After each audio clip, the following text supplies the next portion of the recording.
Good evening, everyone. Thank you so much for tuning in. I am William A. Brown, and this is The Buzz, Studio W The Buzz, your global radio network. We circle the globe 24 hours a day, 7 days a week, with the finest in broadcasting found anywhere around the world. Okay? Let's see, Clayton, what do you need, bro?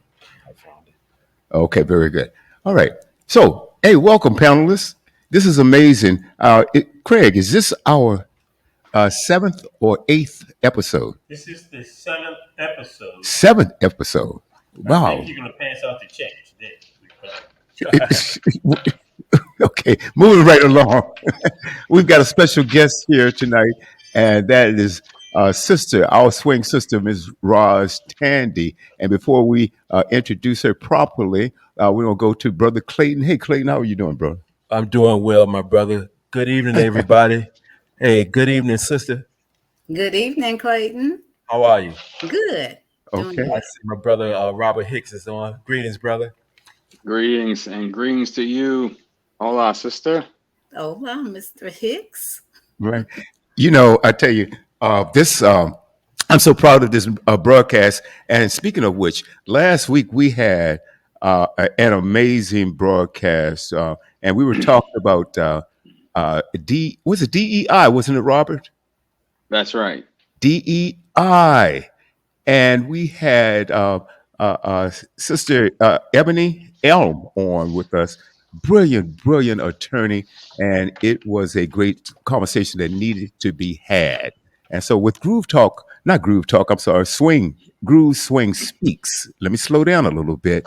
Groove Swing Speaks. Okay, I almost slipped up and said Groove Talk Radio. That was our other show when we were in California, but we decided that we wanted to bring along our sisters and make it a joint effort, and we can reach grooves and swings around the world, and we can talk about the great things that we're doing, and also our community is involved with. So, without further ado, uh, tonight we're going to talk about long-term care, self-care, and how does that tie into mental illness, or how does it affect your mental health, and not only your health, but the health of your of the caregiver.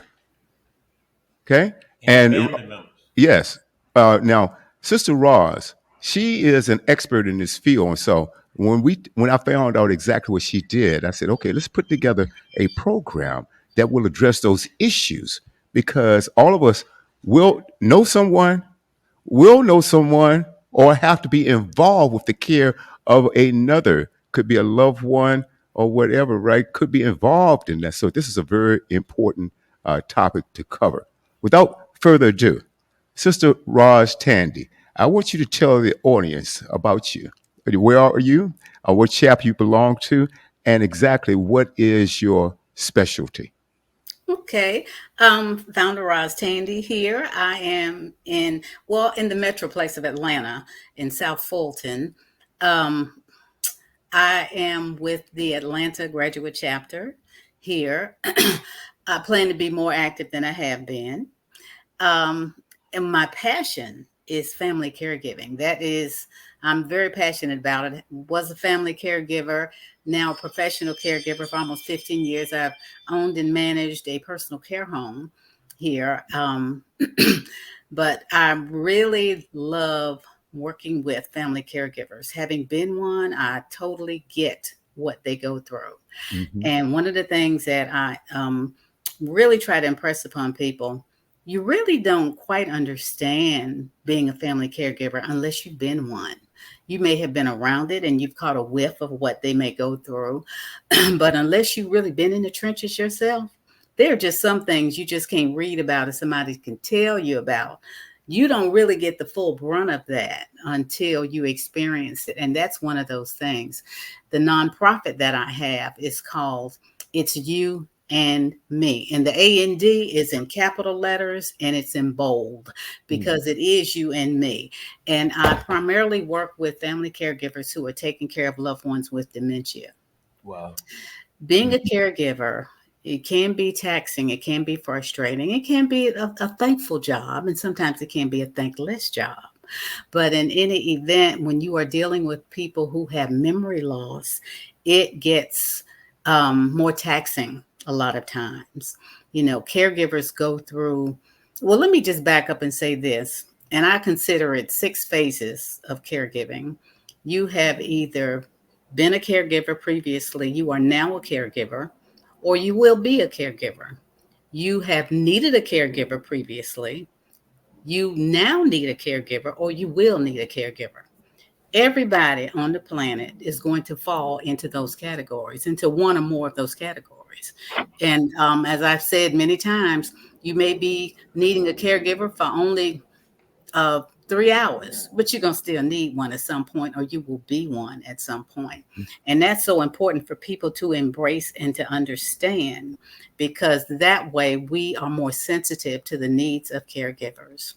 And we see them all the time. They're smiling. They look like everything is going fine. And you have no idea what can sometimes be behind that smile: the frustration, the anxiety, the depression, the anger, the guilt that so many of them feel. And I have such a passion because I've been there. I totally understand it. And one of the things that I share with the caregivers I work with is that you are human and it is all right to feel those things. But I absolutely encourage everyone to get therapy, because you don't want to stay that way. That is a cause for a lot of the angst and the depression. That is a cause also sometimes for abuse, because caregivers get abused and caregivers do abuse sometimes. Not everybody, but it can be very difficult, very taxing, especially if you have someone who is in really early to late stages of Alzheimer's, say. Some people have different experiences, and I have to tell people, and I keep it very real, because I want people to totally get the full picture of what caregivers go through. And sometimes tell people, just because you had an experience, with your mom or your loved one, and they were just so easy, because I took care of 2 elderly aunts, both had dementia. They were stubborn, but they weren't super, super hard. But baby, let me tell you, they wore me out. So I can imagine what family caregivers go through, whose mama does not recognize them, and she has a knife getting ready to cut them up at 3 o'clock every morning. Caregivers go through this stuff. Mama who insists on cooking, and is about to burn the house down. And I keep it real. I do. I'm like, look, once somebody shows you one time that they can no longer drive, take the keys, lose them. When they can no longer cook, take the keys. Take the stove responsibilities away. And it's hard because caregivers are in denial. You have seen your mama be able to just throw down and cook big old meals and just do multitask, and it's in denial because you still think she ought to still be able to do these things. And that's one of the problems. You still want her to do it, but that can be a danger. So caregivers have to take some serious responsibility sometimes, and it's hard when it's your mom. It's hard. As a professional caregiver, it is not as hard because I don't have that kind of bond with them. I didn't grow up with them. When I met them, they had dementia. So for me, it's easier. It's not totally easy, but it's easier to navigate through that caregiving, when I have not grown up with this person, when they were lucid and just about doing things, running the family, running businesses. So it can be very, very taxing. It can be, as I said before, though, but it can also be something you feel so good about, that you are taking care of someone who is taking such good care of you. Absolutely. Now, I don't want to just keep running my mouth. Did you all have any other questions? But I can keep running it now. This is my question, I'm telling you. But, I did some research, and the 2 things that came up with this thing was, you mentioned them both, Alzheimer and dementia. Mm-hmm. And with dementia and Alzheimer's, you get into a thing where, like you said, some of your family members don't know you, or if you're doing care for someone else, they may get into a position that you're caring for them, but you still have to be concerned about your own safety. Oh, absolutely. And let me just share this with you. Alzheimer's is a form of dementia.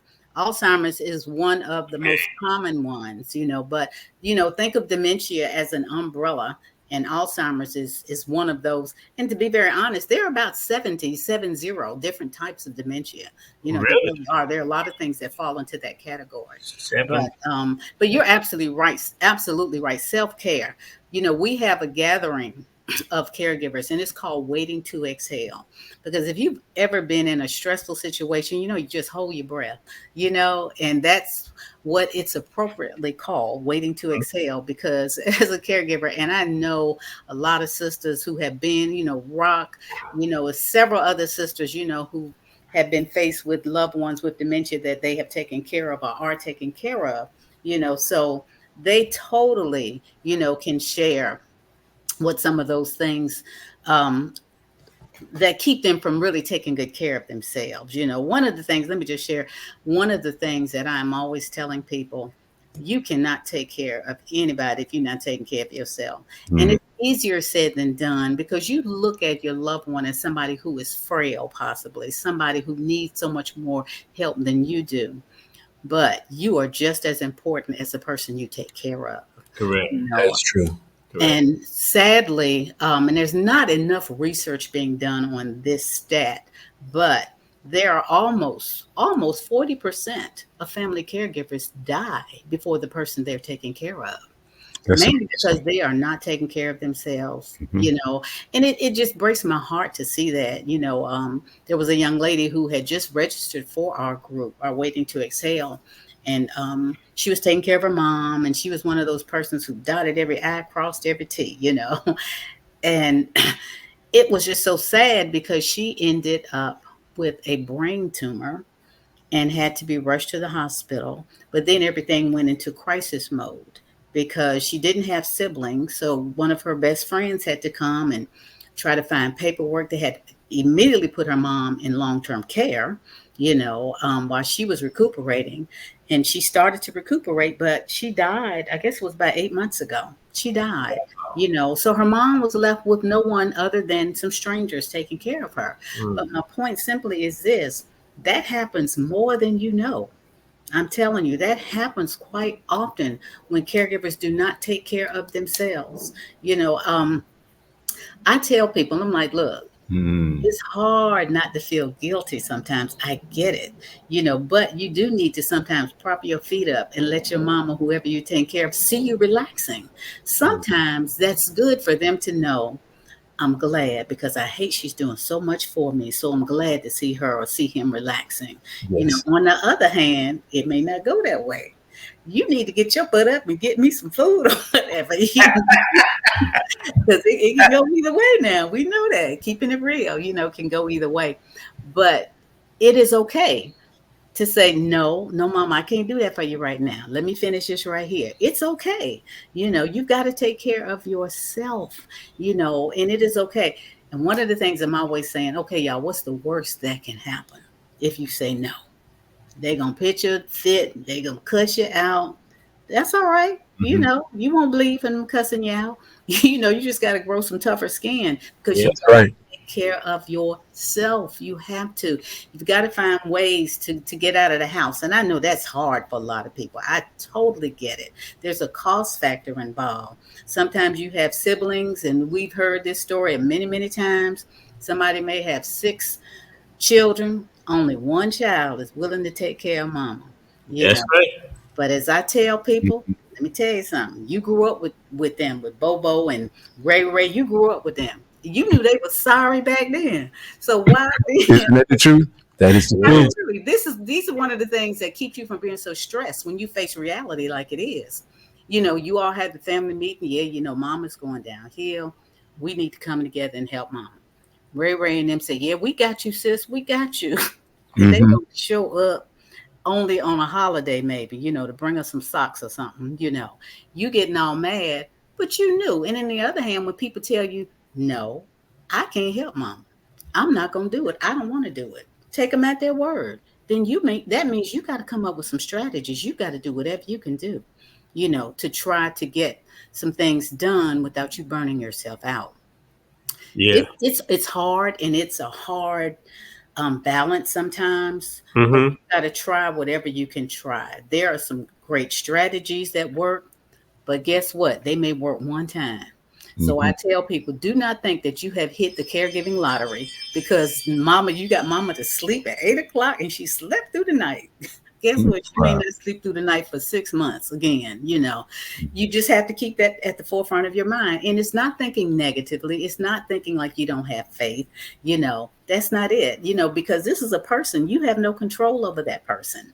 You really don't. So you don't know what can happen. So you do have to understand that things may go awry. They just may go awry. Now, what has helped me a lot is self-talk. I've always been a person that talked to herself. And I answer myself too. I even argue with myself and I always win. But in any event, I can relate. but you know what? People look at me saying, that's a sign of insanity or whatever. It has helped me. Great. 73 years, I am telling you, it has really, really helped me quite a Good. lot Praise to Great. hear God. myself say some things. It's like, girl, that don't even make no sense. Great. To just talk through it, and in caregiving, I've had to do that. Because there are some things I do not like. And it's okay to acknowledge in caregiving, I don't like doing that. So, Sister Okay. Tandy, we do have one sister we want to bring in because she's on the Okay. side, and that's Sister Tiffany Healer. Sister Hello, Healer, sister. would you like to say anything and add in? I know you're listening. We just wanted to bring you part and bring you into the circle. No, just want to speak, say hello, and say hola, and I'm Okay. Hola. here. Hi, Tiffany. Great. We just wanted to let you bring you into the circle. That's all. Thank Okay, you. Sister Tandy. Yes. In reviewing some of the information that I discussed, that I reviewed today and research, and now you do long term care. I do. The personal care home is considered long-term care. Okay, Assisted living, nursing homes, those are considered long-term care right, facilities. and that's what I was getting to because some of them were considered community, which was assisted living facilities, and then some are done out of the home. Say that one more time, the last thing you Some of said. them done in the community, which is assisted living facilities, and then some are done in the home. Um, Correct. A personal care home, they are actually homes. It gives you more of a home-like setting. I just want to make sure I'm understanding you when you said something about community. Okay. The community, which was like, is set up that I looked at research was you had a group of individuals at a particular location that were getting long term care. Okay. To be very honest, it's pretty much all of the long-term care, because in most cases there are going to be groups of people there. The personal care homes, well, here in Georgia, every state is different, of course, and then the counties, have different things that you have to adhere to. Mhm. But most of the time, you're going to have a group. I'm licensed for 4. That's fine. That's enough. Some people here in Georgia, personal care homes, I think, can go up to 25 people, Mhm. In and what after that, facility? personal care homes, you Okay. can have up to 25. After that, it's considered an assisted living facility. Mhm. Okay, Mhm. okay. Mhm. 25. Okay, Sister Tandy. Yes. What I enjoyed our conversation before we met here, right here on this platform, and I found your story rather, very, very interesting. And it seems you have, boy, you have a passion for what you do, Mm. because, like you said, and folks, believe her when she says this. Being in this or doing this type of work is not easy by a long shot. You have to understand that I know a little bit about this because now I've never worked in that facility or in that field, but as a broker and an agent, I've sold long-term care Mhm. insurance before, and I'm going to bring that in on the end. We'll talk to you guys a little bit about that because this can be very, very important. Craig, you asked a question about what a group long-term care. The things that are uh, important to know about. There is long-term care, extended care, medical care, critical illness, life insurance, and annuities. And so these are some of the things that you can look into to assist that person, okay, into getting the best care that they can possibly afford. But I want to go to the caregiver part of that. And in studying about this and being an agent selling this, I've learned so many different stories. And Sister Roz, reason why this is so important is you said something so profound just now that everyone should have been shocked. 40% of the time, the caregiver dies before the person they're giving the care to. I hope that sunk in. I wrote it down. It was amazing. Think about that. That means that you're putting so much stress on you. And if you don't take care of yourself, like she says, and maybe we can talk about some ways that you can do that. Sister Tanner, I'm with you. I talk to myself all the time too. I cuss myself out sometimes. Okay. Anyway, I don't do that on air. But the point that I'm getting at, if you think about this, because I know about a nurse that was providing long-term care for someone, and she injured her back so bad that then she got strung out on pain medication. Yeah. Folks, this is real. This is absolutely real. I know about another situation, a good friend of mine that's going through the same thing right now, and I'm not going to call your name, but right now she's dealing with her mom, and her mom is over 100. You say, is she 100? I Wow. believe she is, and she's taking care of her. And her nurse, the long-term care person that was coming in and taking care of the mom, suddenly quit last week and says, "Hey, I'll find somebody for you." Mm-hmm. Walked out, and I don't think that situation has been resolved yet. And when I talk to my friend, I often hear, "Oh my God, I'm so tired. This is tough." And something else you said, she has several siblings. When I say several, I mean several, and they don't show up. They Absolutely. don't show up. So anyway, I don't mean to hog this. So Clayton, Mhm. what do you have Yes, to? please. Yes. First and foremost, hola to my sisters. Sister Tandy, I do commend you for what you do because that is a hard, tedious job. Mhm. Uh, I had to experience a little bit of that with my mother before she passed. And I was living in Colorado. I would come home, and she was very weak at the time and fragile.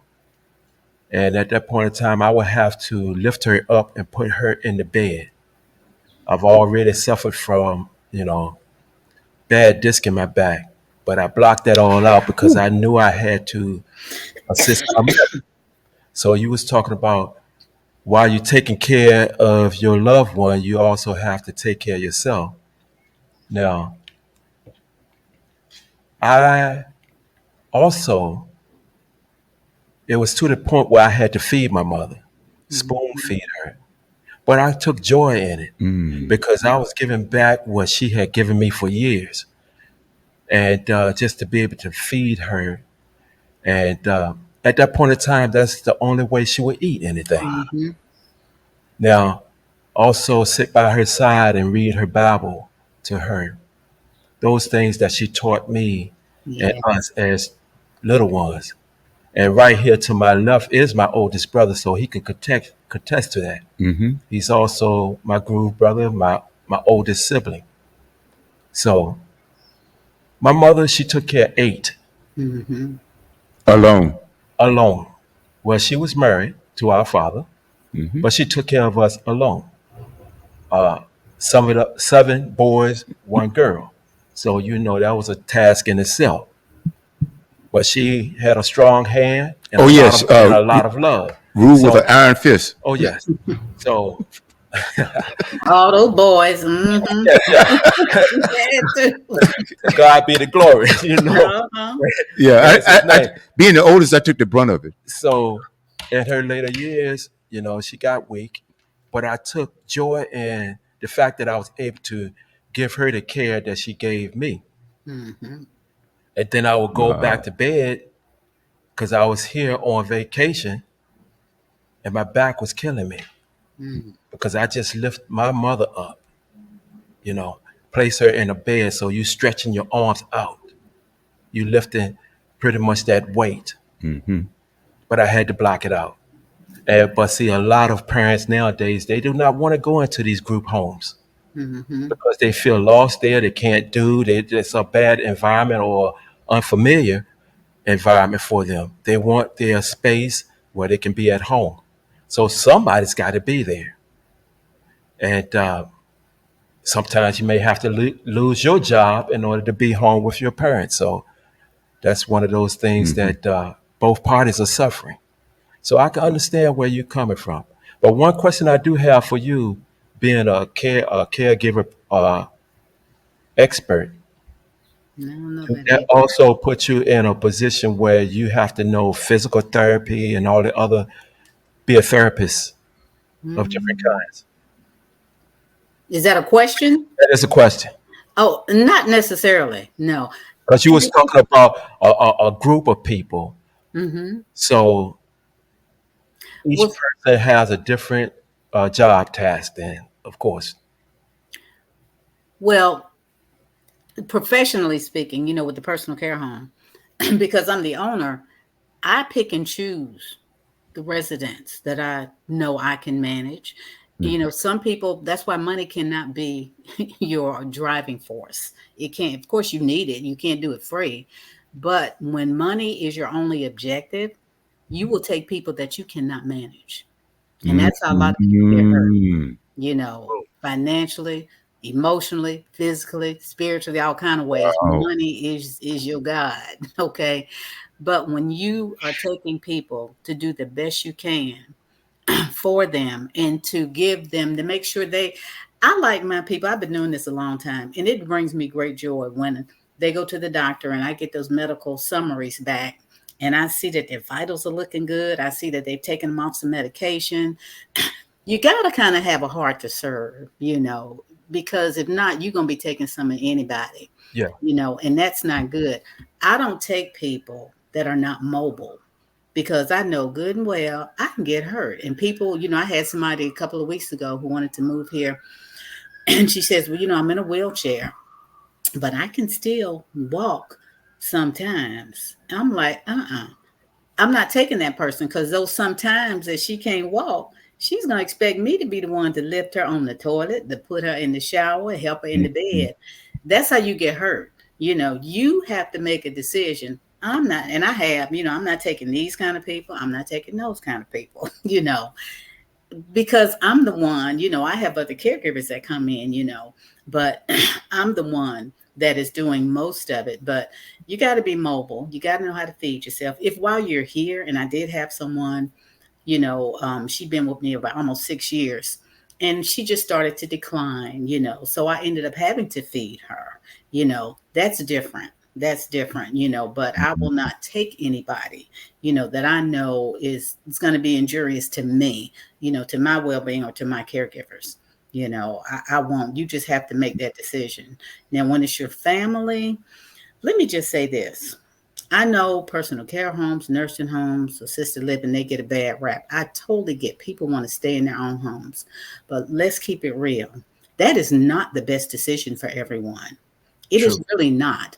And my thing is this, and I tell caregivers all the time, never make that promise to your loved one that I'll never put you in a long-term care facility. Uh, I'll never, don't ever, because you don't know what life will bring. that is You true. do not know what the next second will bring, let Mhm. alone 2 or 3 years from now. Right. And I said, you know what? This is what you should say. Mom, dad, auntie, whoever, brother, sister, as long as you are here with me, I'm going to do the very best I can do to make sure you are as comfortable, that you have what you need and some of what you want. But if it ever gets to the point where I can no longer do that effectively, we're going to have to look at some other options. And one of Mhm. those options may be for you to go into a long-term care facility. Right. And Right. then Right. you can go Sis- kicking and screaming, but you got to use wisdom. You yeah, absolutely. You Understood. certainly do. Sister Ross, I want to go to Brother Robert Hicks. next, because Brother Hicks, I was looking up which mental illness. I want to tie everything together here, and I think we touched on them quite well, here, except for the mental illness part Mhm. of it, and how your long-term care needs and your self-care needs, how does that tie into mental illness? And I wanted to find out which mental illnesses are most prevalent in long-term care. And the number one thing that popped up, and then I'm gonna toss it to you, Robert, and then I would like for Sister Ross to address that. And can anybody take a guess what it is? I would say it's depression. You got it. Mhm. That's the number one prevailing issue as far as long-term care Right. is concerned. Brother Robert. Yes, and thank you for being here tonight. Definitely appreciate this very emotional and also is very educational session. Mhm. Because yeah, there are times where a person in long-term care, in some ways, from the caregiver side, you feel like, oh my gosh, I mean, I've been doing all of this and I've been run down. I feel tired. I feel out of place. And it's like, am I really doing the best for my mom, my dad, Mhm. or so? But then you have to sort of look at it and saying, you are doing the best you can given the situation that you're in. And the idea is you want to be able to make sure you have a positive outlook when it comes down to taking care of someone. It's a challenge day to day.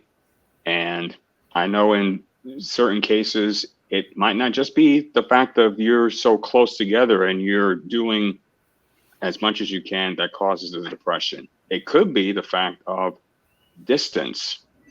I know for some people, it could be just the fact of that you are not in the same house. You are maybe miles away, Mhm. sometimes even states away. And the idea is, can I, try and make sure it's, oh my gosh, is everything okay with my mom, my dad? And gets to the point where you feel down. One thing that helps me is every day, or I've made it a point to speak with my mom and making sure that she is doing well, and just saying, even talking it out has really helped me, and it also helps her too, knowing that there's somebody there that cares, even though there's nobody with could be nobody within the vicinity or quick vicinity. And also the idea of just hearing her voice, it Mhm. just makes things a Mm. lot easier, and things a lot better. Sometimes we even laugh over the phone, and that's even Mhm. a a blessing in itself. It is. um but yeah, but also the idea is you want to try to find things and find ways that build both of your spirits up and the person you're caring for up.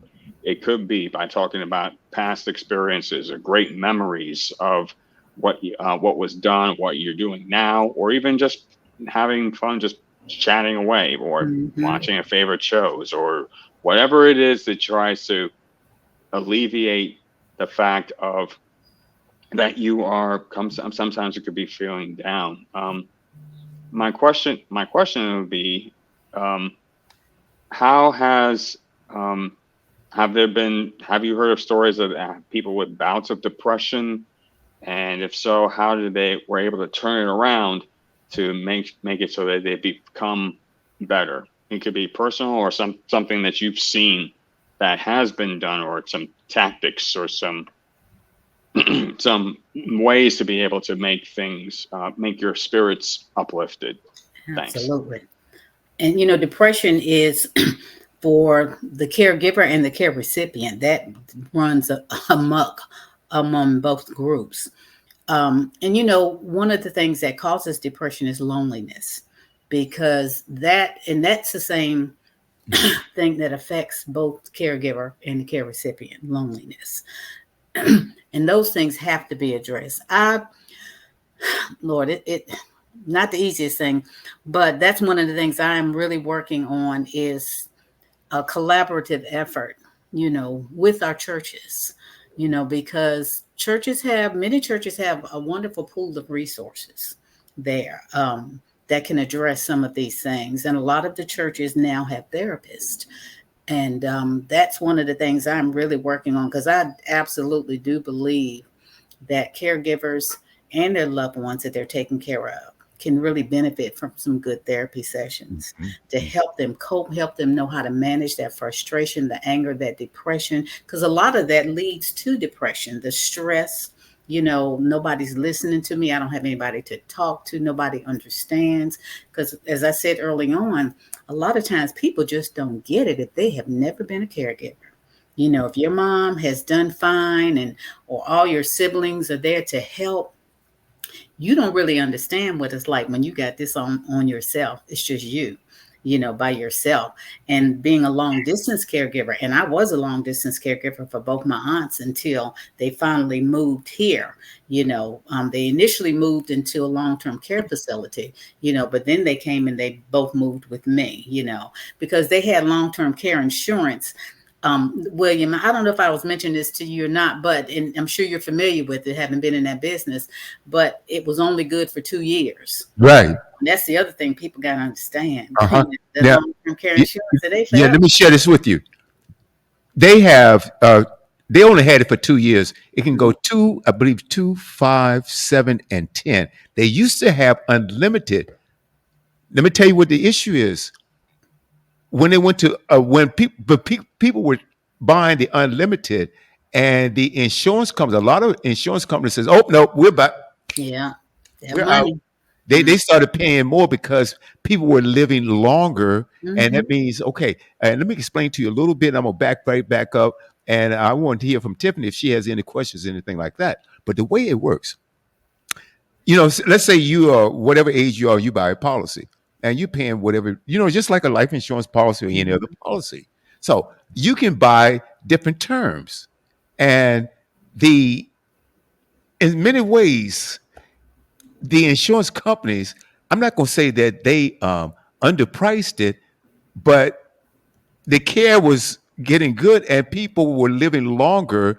And so they just backed out. Yeah. And so now I think they have cut out in many companies, if not all of them now, you can no longer buy an unlimited policy. You can still get it up to 10 years. But what happened is that whoever your clients were, they decided to buy a 2-year policy, which was way too short. Now, it could have been the price of the premium. Yeah. They had a lot to do with that. That may have been all they could afford. Okay, so that could have been that situation there. Brother Bob Pollard is calling me on my mobile phone. I'm going to, I'm, I don't know. Okay, I'll answer that, Bob, later. But anyway, so that's the thing about long-term care. So now I think the maximum, and I'll double check. As a matter of fact, I'll give out some information. If anyone that's listening to us right now want to know more about it, I'm going to give you my email address right now. That's WB Financial Services 99@gmail.com. WB Financial Services 99@gmail.com. My phone number 909-910-0265. 909-910-0265. And that's even if you just want some information. If you just want information about that, I'll be glad to provide that for you as well. Hey, welcome to the set, Brother Mark Daniels. Hey, Mark. Yes, sir. Yes, sir. Hey, thank you so much, my friend, for Greetings, joining us. Now, Thank you. the topic tonight, I think I sent everyone out a text that we were talking about long-term care, self-care, and mental illness. And we've gone around, and I want to introduce you to Sister Roz Tandy. And Sister Roz, she's out of Georgia, and she's also, are you one of the founders? Are you the founder or one of the founders? One of the founders. One of the One of founders. the 12 founders. And Your Founders Day is coming up in a few days. I believe it's on the 4th. It is. Is that right? Correct. Oh boy! Oh boy! Oh boy! Yes, Oh, congratulations. all our sisters. Now the 4th. That's Yes. Wednesday. Is that Wednesday? Congratulations on Thursday. 55 years and counting. Oh, Yes. Thank you. absolutely, absolutely. Okay. No, the 3rd is. Let's see. Tomorrow's It's the 4th tomorrow. is Thursday. Correct. Thursday. Okay. Well, I'll tell you what. Interview swings anywhere around the globe. If you're listening in, tune in Thursday night. I'll play some special music for you. As a matter of fact, if you send me a request, okay, I will play some music for you. Okay, we can get this party started. Absolutely. You guys have the. I'll send you the link, Roz, and hey, check this Okay. out. Yep. And Robert, that's one thing about these brothers too. On my left or right, and my brother here on the set, Robert Hicks. Robert listens to everything. He listens to other shows that we have. We're on 24 hours a day, 7 days a week. Music, talk, sports, comedy, entertainment, and more. But let's get back to Sister Tandy. Tiffany, do you have any other questions?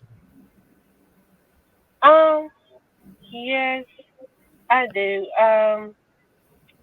Hola again, sister founder. It's a pleasure to Hola. meet you. Thank you. Um, Same here.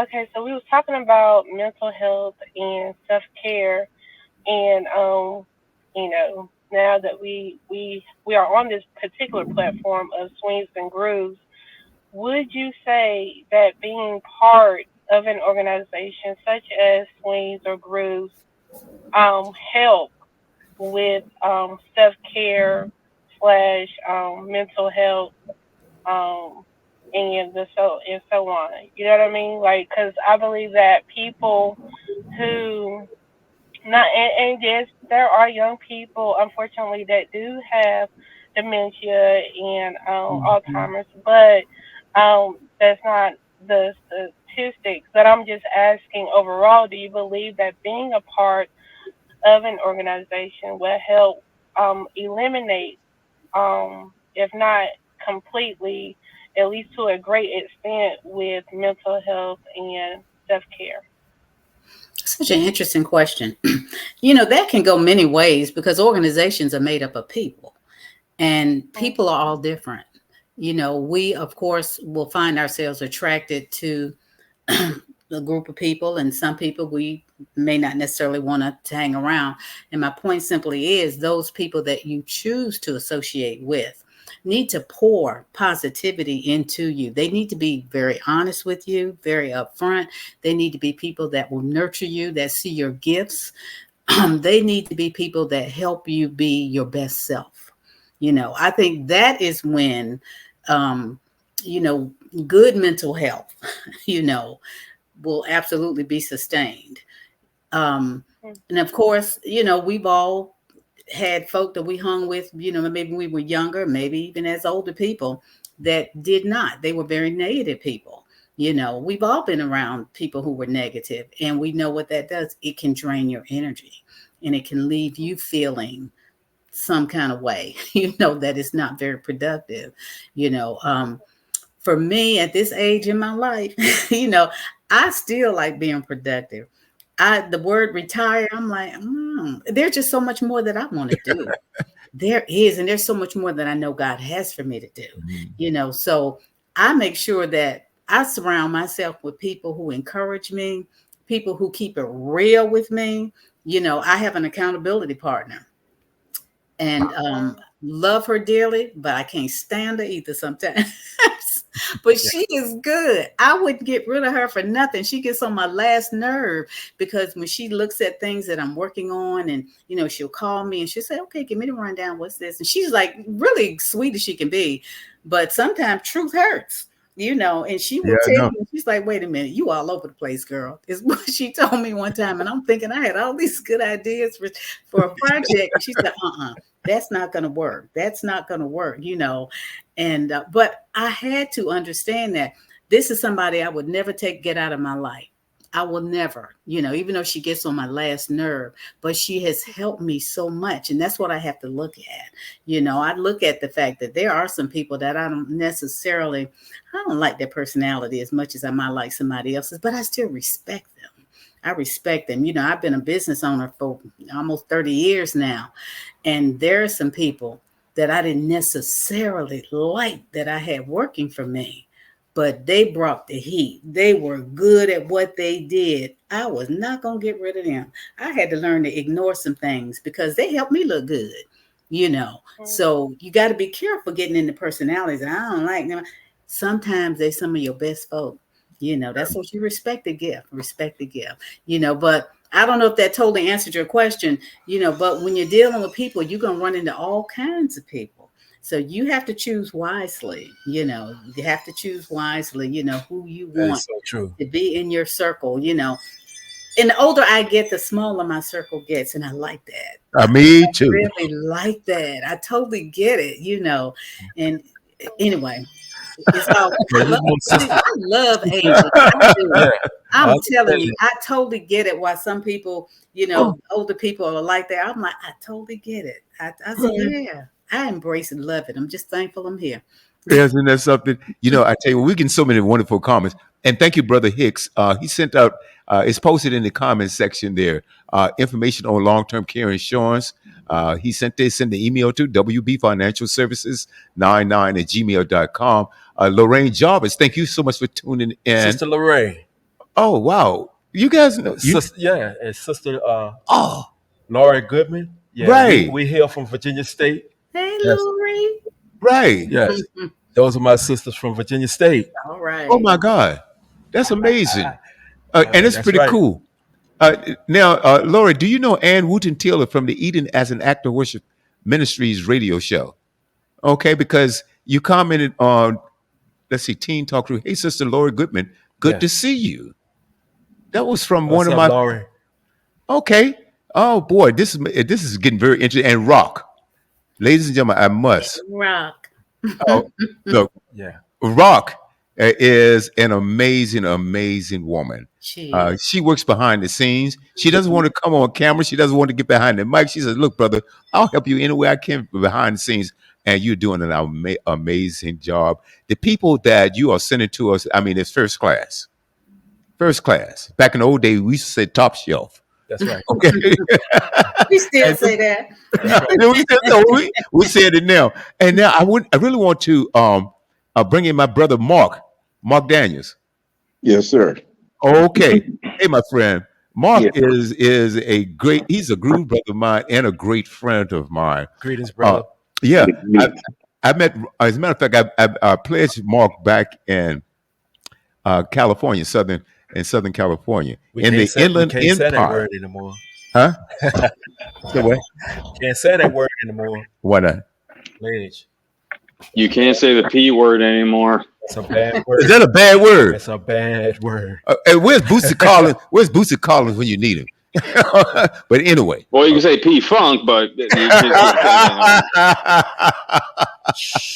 Okay. Well, guess what? Let me put it like this. Since you guys need to update me on these things, okay? But anyway, so Mark, guess Yeah. what? I welcome him into the organization back in Southern California. All right. And he's been a great friend since. He's also one of the sportscasters on our sports show, which airs every Saturday morning. That's 8 a.m. Central Standard Time, 9 a.m. on the East Coast. And Mark is, we call him the boxing guru, but he's also well versed in other sports as well. And he wanted to be a part of this panel, and gladly so. And Mark, right now you're in Houston, Texas.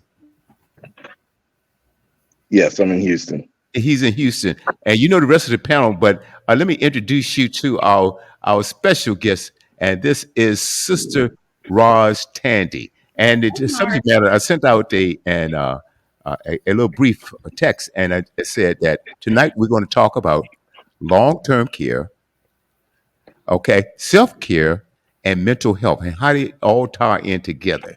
And so I was talking and asked a question earlier. What do you think is when it comes to mental health, what is the most prevalent thing that shows up when you start talking about long-term care and mental health? And Clayton, he was saying depression. and he's exactly right. So, Mark, take it from wherever you want, and then you can ask Sister Tandy a question. Love to have your input, brother. Okay, first of all, greetings, Sister Tandy. It's an honor to meet you. Um, when it comes to, like you say, when it comes to mental health, I think depression sets in because a lot of people, the type of care presented to them, a lot of them, a lot of people don't get that sufficient care that they should be able to get. I mean, there's so many things that's tied into it.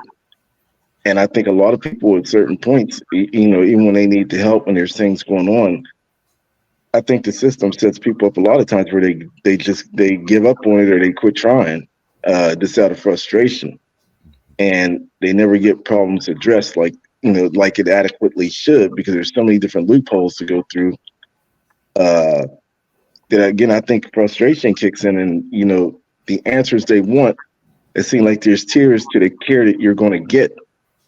And it seems like to get that sufficient care that you really need, money gets involved, and it limits the care that you should get. I know, in reading, in Canada, everybody is entitled to sufficient health care.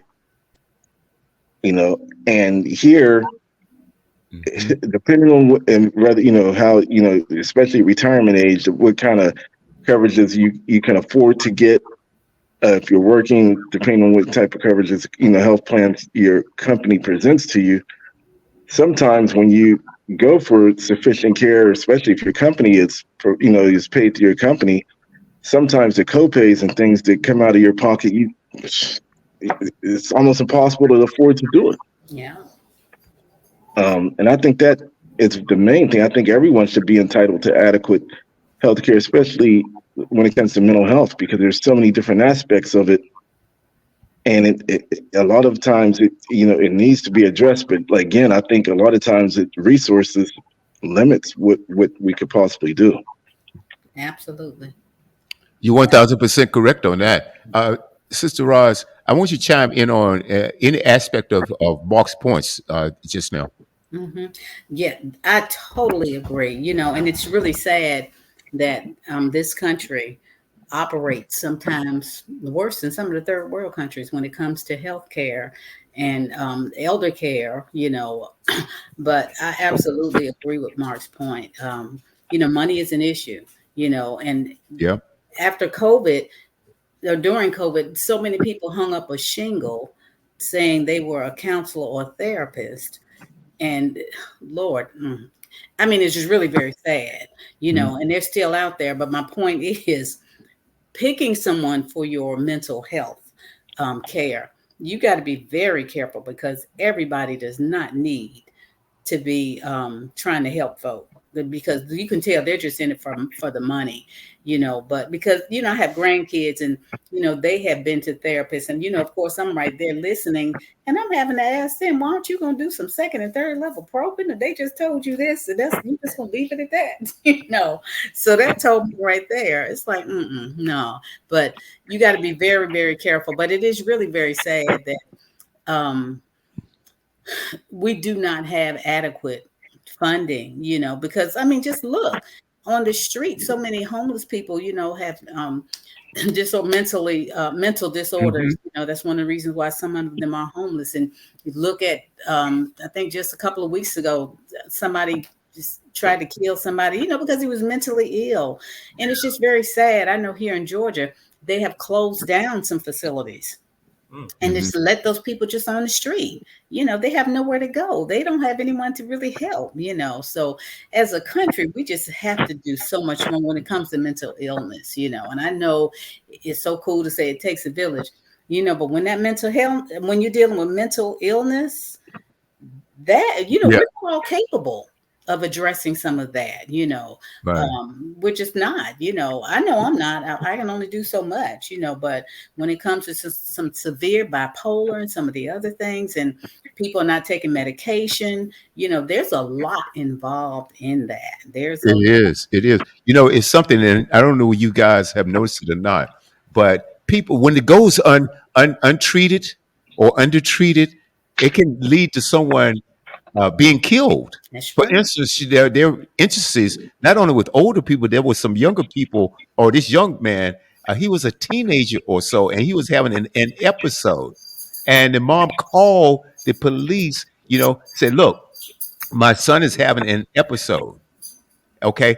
Instead of them bringing a mental, someone who's trained in mental health Mm-hmm. along with them, they went there and the kid had some scissors or a knife or something Yeah, like that. yeah. And they shot him, killed him. Mm-hmm. Now, women hold it. Now, the thing that troubles me Let me about get that, my dogs. Let me get my dog. I don't think a knife ever beat a gun before. Okay. There are other ways they could have handled that situation. There are ways they could have had without having to murder this person. But they take the path of least resistance. That You, is, that is true. let me get rid of this and I get rid of the problem. But see, this is the thing about now getting into older people, and you talk about dementia, you talk about Alzheimer's, you talk about these various things, mental conditions, and things like that. And then I have a very interesting thing I want to ask Sister Roz. Okay, as far as therapy is concerned, and I want the other audience to chime in too. You guys may have heard me mention this on one of my other broadcasts, and I play a lot of music. Craig, Clayton, all of you guys know I play a lot of music. Okay, and I had a show that was asking the therapeutic value of music and mental health. And let's talk about Alzheimer's specifically or dementia. And I know I have personal testimonies from people that I've interviewed and had conversations with that told me that when they had a person who was had or when their family members had Alzheimer's or dementia, when they played music, something triggered that brain. Give me an example. One of my co-hosts, when I do a gospel show on Sundays, and one of my co-hosts, she said, and she's a gospel singer, her aunt has dementia.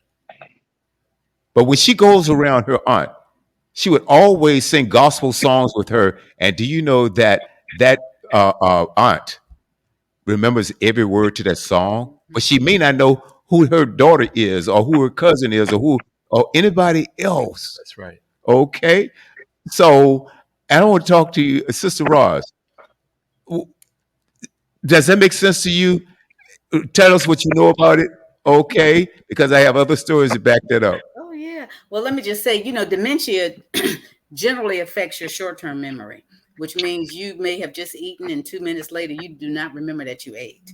You don't even feel full, because Mm. when one of my aunts, she always kept saying, "Well, you didn't give me anything to eat," so, but I had to learn just give a little teeny tiny pieces so I could just keep feeding her. But in any event, yeah, music, what is that saying? Music calms a savage beast or something. Mhm. And it's sad that it doesn't work in all cases, though. Let's keep it real. It But depends what you're listening to. oh yeah, because I know some people they love to dance. They just love Mhm. to dance, and and so you just use whatever you can.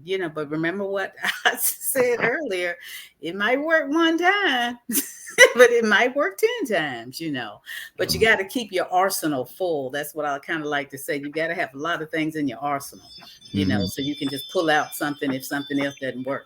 you know but yeah, music is good therapy. And I was you know putting my dogs out and went to cut my lights on too, so I missed some of what you may have said about that. I caught the tail end of that, so I don't know if I answered that in its entirety. Yeah. Well, also I didn't ask this while you were out, but also I think that based on my studies, and I've been doing this for a while, okay, just studying because I'm always playing music and I'm always uh, looking for answers. And I do know there's music that can affect you, and I've done a lot of research on this. And music can affect you in different ways. I have another friend of mine that used to go in to see dementia patients, Alzheimer's patients, and he would take his upright bass guitar there. Mm-hmm. and there was certain notes, and I think he meant was it a B flat or something like he would play, and it would spark something in there. You could see movement, physical movement. Okay. Uh, I used to. I had a program when I was in California, and it was on Saturday nights, and I would just do a regular program. But I had a bunch of seniors that were in an assisted living facility, and they used to get together every Saturday, and they would play cards, and they would also request music from me. Of course, Mm-hmm. they wanted to hear people like Sam Cooke and Oh yeah. well, let's see, going back, Curtis Mayfield, Mm-hmm. okay, okay, and Temptations. They want to hear that kind of music. Real music. I can Yeah, they wanted to hear that. You know, absolutely. And so, and that gave me joy, but also they were looking forward to this, Robert. Or they were looking forward to this, Tiffany. Is Tiffany still here? Yeah, Robert and Tiffany and Mark and Clayton and Craig. And so, and also, how does music affect you when you hear it? Can you stand that heavy metal music? I don't know what you guys can say. I can't stand it. Mm-mm. No, Okay. no, that doesn't work with me. It's If anything, it just exacerbates and just increases the amount of mental issues, Thank basically. you. If anything else, even though Oh my God. some people they use it in the sense of trying to maybe do some escapism. But other people, it's pretty much the idea of smooth, soothing music that helps you calm down, or even put you at a higher frequency that basically absolutely. makes you I would say more enlightened in some cases, or some Mhm. cases you just uplifted just by the music. Absolutely, folks. Sound and vibration. I think this is something. You guys can jump in anytime you want, and Tiffany, you can jump in on this also about how sound and frequency means a lot in everything that you do. Uh, have you been to a movie with no soundtrack? Okay, have you been to a movie? It's not going to work. I don't think It's been. I don't think I've ever seen a movie that did not have some kind of a soundtrack so. to it. Hmm. Absolutely. I tell you what. And also, have you ever been to a church and you didn't have that gospel choir? Yeah, okay. Well, each Yeah. and each and It, every it, it, one of it us. it depends on what genre or age you're looking at, because there were. I actually started out in a Catholic church, and Oh pretty boy. much they had that type of Right. singing, almost operatic, until Right. I ended up going to a gospel church, and it's like, wow, this is jamming. Yeah, it'll change your but spirit, but man. but it changed. It's Yeah, your exactly. spirit It changed altogether. your spirit. That's right. Because each and every one of us on the panel has a favorite song. I can guarantee you Uh, that you can reflect back to, and it'll put you in a certain mood. hmm. I know I do. I listen to music just about every day when I go for a walk, and I start to reflect. I start to visualize. I start to put things together, and then I want to reflect back to what Sister Rod said about some things you have to just get rid of. You just have to dump those things because you have to protect your own spirit. You got to protect your own mind and your heart.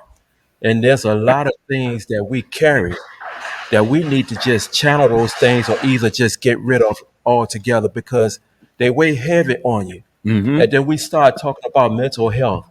That's where our mental health is start to go awry because we are expected to meet other people's expectations. Hmm. So Interesting if we point. start looking out for our own self and say, hey, I am not going to do that anymore. I'm not going to do that anymore. I'm going to start taking that self-care we was talking about. Right. That's the part that keeps us probably from getting into a position of long-term care. Hmm. Because if we Hmm. don't watch it, we're only a step away from that long-term care. Each and every one of us. Right. That those nerves Oh boy. and those burdens that we carry on a daily basis, it start become problematic. It start becoming one of those things that we're carrying a load that we should not. And most of the Mhm. time, it's somebody else's that we're carrying along with ourselves. Sometimes, like Sister Rod said, we got to do without it. Sorry, I'll see you on the other side because the fact is, now it's time for me. And Absolutely. music becomes part of that. I will sit back, listen to some soothing music until I go to sleep. And I'm Mhm. Absolutely. And and as a matter of fact, you've also called me, and you were down by the lake, man, like yeah, on a nice day, or with the doors to the SUV open, listen to music and enjoying yourself. I'll go down to the park all the time. We pay taxes for it. We may as well enjoy it. They do. you know, and I tell you, and so as a matter of fact, I take my speaker when we go to football games. I've got my speaker and my music playing. Yeah, Okay, I'm coming in there, right? So, but the whole thing about it is like we have to use, like Sister Ross said, we have to have several tools in our arsenal to deal with this.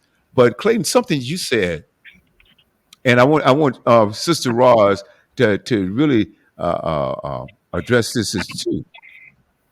And you want to talk about like the physical breakdown of the body, but the mental breakdown. When you yeah, start, the thing about it is when you start putting more into someone else than you are for yourself, or being more concerned about them than they are for themselves.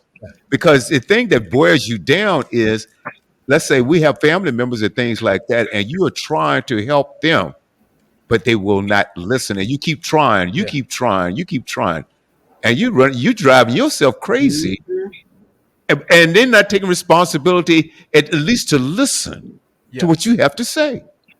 And when do you get to a point where you say, "What about me?" Right. Because you're coming back to a broken vessel. Yeah, I can't help you no more. Yeah, I can't help you anymore. Yeah. My shoulders are not big enough. I can't carry your weight, and I'm trying to get me right. Right. So, Mhm. hey, It's something also I want to commend Sister Roz on this too. Something you said earlier, and I should have addressed it earlier, but we were going around, and I'm really and thoroughly enjoying this conversation. Something you said when you go into the business that you're in, okay, it depends on your purpose. What are you there for? Are you there for the money, okay, or are you there for the people? I mentioned about I'm so impressed with your commitment to what you're doing, but you also I can tell that you're a caring person. You're not going to put yourself in a position just for the money or something that you feel you can't handle. Mhm. Okay. Part two to that is people that doesn't that lead to someone who's not prepared to take on that responsibility, but take it on anyway for the money. To me, that is a catalyst for abuse or something that could lead to abuse in that person. You're taking on something that you're not equipped to handle, okay? But you're taking it in for the money anyway. Is she? Oh boy, did we lose? Oh no, she's still here. Mark left. You're taking it in, and you're getting frustrated because you can't because you're greedy. And see, I think there is a relativity to greed and all of these other things, and you're not being truthful, you're not being honest, that person could end up being abused. You can't take care of them. They need the care. You're frustrated.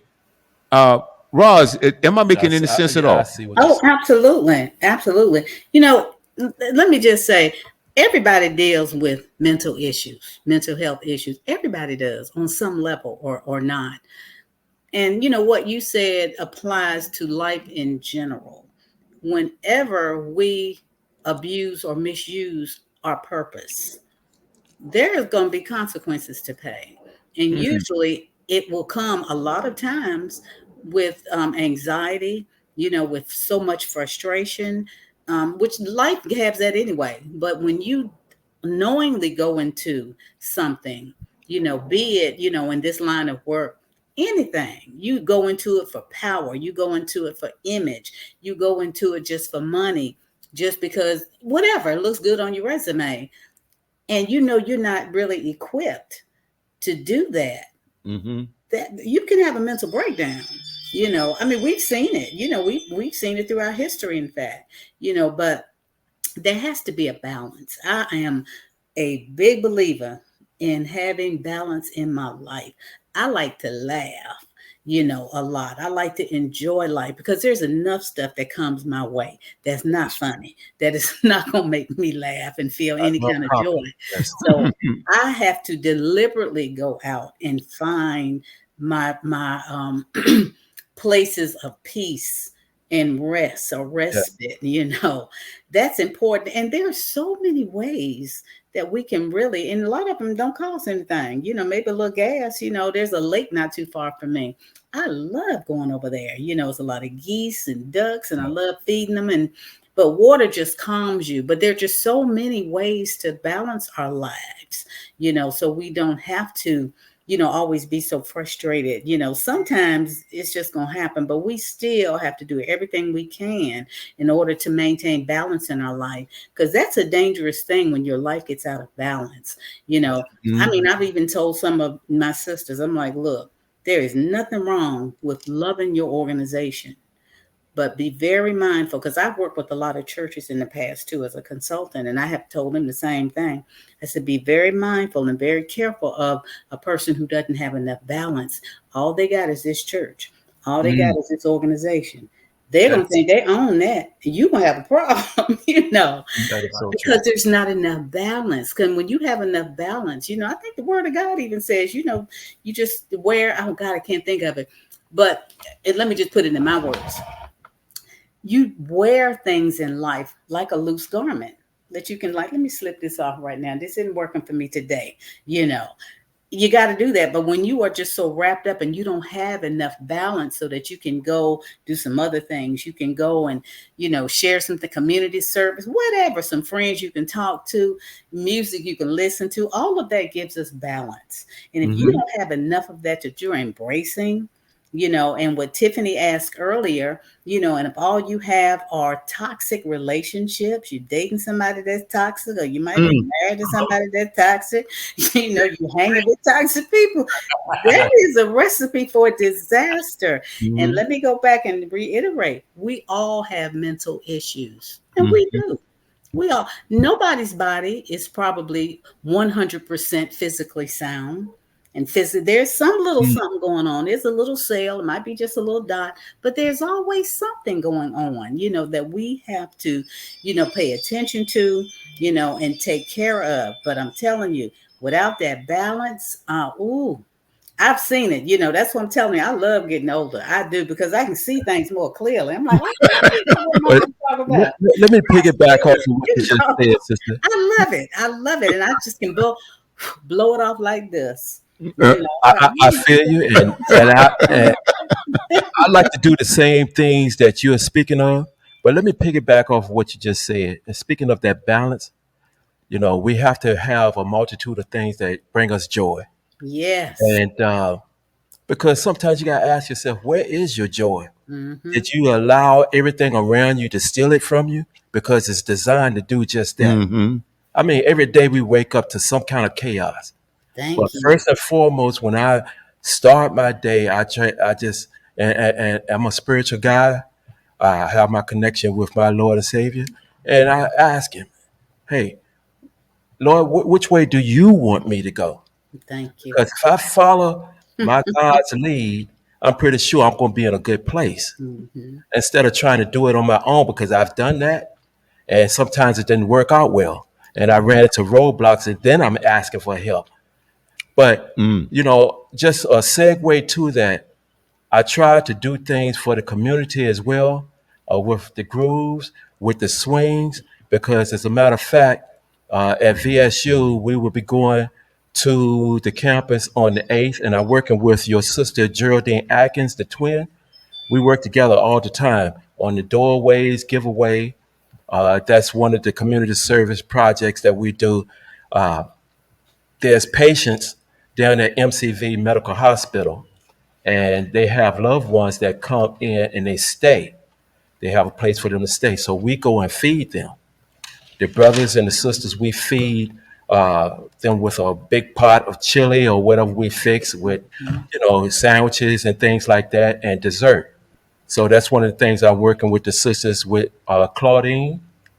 I don't know Claudine's last name. Cheese. You went to school with her. She's a sister as well. Yes, but I don't know her And married name. well, Claudia. that's one of the sisters as well. So Claudia. yeah. Yeah, Claudia. Excuse me for getting her name wrong. But I'm just letting you know we collaborating with the sisters on those type of things because also there's a wellness day on the 23rd of April at VSU. Mm-hmm. So we will be supplying all types of personal hygiene items along with donating the food pantry. And let me see, Sister Geraldine sent me this. It's called the Troy Pantry. And that's going to be on the 8th. Uh, the sisters are Richmond grad, Five Swings Social Fellowship Incorporated. Will be donating non-perishables, toiletries, and other housing supplies to the students of VSU. Come out and support. Okay. In addition to that, Geraldine and I we're working on a few other projects, and I love working alongside of our sisters, the Black and White, because the fact is we're doing those things that are necessary not only for the people that we give to, but it brings us some wellness when you give back to people because you tend not to concentrate on your own. You know what I mean? It is therapeutic. When you give it to other people. You know, Let me finish this. yeah, as go well, on. because the Interesting. fact is the brothers of Norfolk State, Rodney Green. Some of you guys know Rodney Green as well. He was on our international board at one given time, but the Hampton Roads graduate chapter of Groove by Groove is sponsoring a 5K walk run this Saturday, 8 o'clock a.m., Norfolk State University, Dick Price Stadium. Okay? So anybody that's going to be in the area, please support. These things we need to get out because Groove and Swing are doing some great things. And I want the world to know, I want the community to know that we're not sitting back waiting for other people to do these things for us. We're doing it for other people. And it brings me joy. It gives me peace. That's my 62 cents. Okay. Well, I We tell stole you. that from you, Robert. Yeah. Well, I add the $19 on top of that. But You just had to go there, didn't you, Robert? Yeah, it's all good because 6'2" is in there, and it's always going to be there. That's correct. the thing about it, grooves and swings. When we first, I know. Let me speak for myself. When I first joined Groove, I was in at Virginia Union, and I checked out to see what was the hippest organization on campus. Okay, I was approached by Qs and Kappas and uh, uh, Alphas, but the Grooves were the baddest cats on campus, and I wanted to be a Groove. And I pledged the longest pledge time. It was it was a P word then. Okay, all right. I know what I did for 13 solid weeks. I think I could say that it's the longest one that I know about in history. But it's evolved now that groove and swing. I'm proud of the things that each chapter is doing. Yes. It's giving back, community service, and things of that nature. And all of this is to help the cause. Um, and Sister Roz, I'm sure she would tell you that when it comes to mental health and things of that nature, and we talked about this earlier, well, people are depressed because, in a lot of cases, because they feel alone. Right. But when you guys are doing things like what you're doing, Absolutely. it's helping somebody out. It's helps making me. you're making their day better. Right. Me, bro. Yeah, you're making their day better. Craig.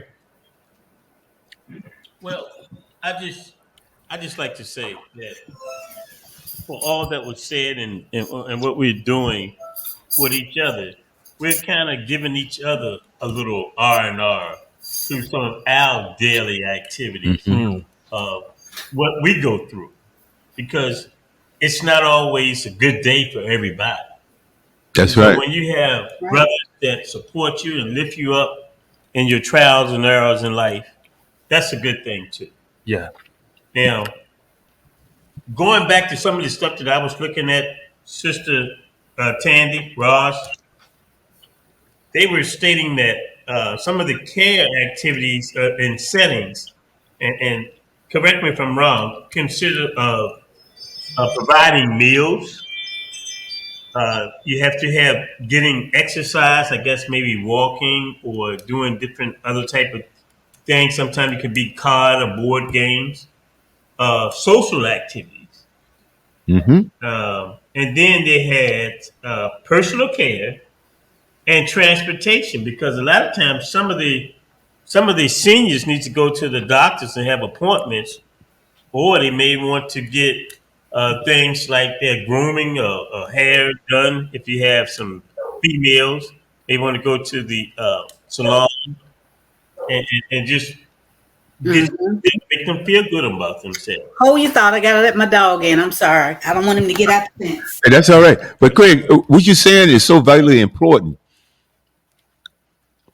I've seen programs where, and Mark, I want you to jump in too. Uh, and Tiffany, if you feel you have something to say as well. Sometimes you take someone that needed a haircut. I mean, you have these guys that volunteer to give or go around to these different facilities, and they give out free haircuts, and it uplifts that person's spirit. Clay, you know you're a barber. You know The smallest things do the help. smallest things Mhm. can help out. And conversely, if they're in a facility that is a hostel, just like what Sister Roz was saying, you taking on things that you are not prepared to do. All right. And there are some facilities that don't treat these seniors the way they should be treated. They are mean to them, they're abusive to them. All right. That's true. That can only add to the depression. Hey, Mark, before we go to Sister Roz, anything you want to say about that? No, I mean everything you said. I mean that you know, it's been said. It's pretty much on point. And like they were saying, the care for people. You know, this. I mean, it all has to be handled correctly and accordingly. And you know, this some of the things like you said that people do, like giving out the free haircuts. I know they were doing that a lot when the kids were starting school. You know, there's organizations that, you know, barbers that were giving out free haircuts, and a lot of times to the kids whose parents may not have been able to afford.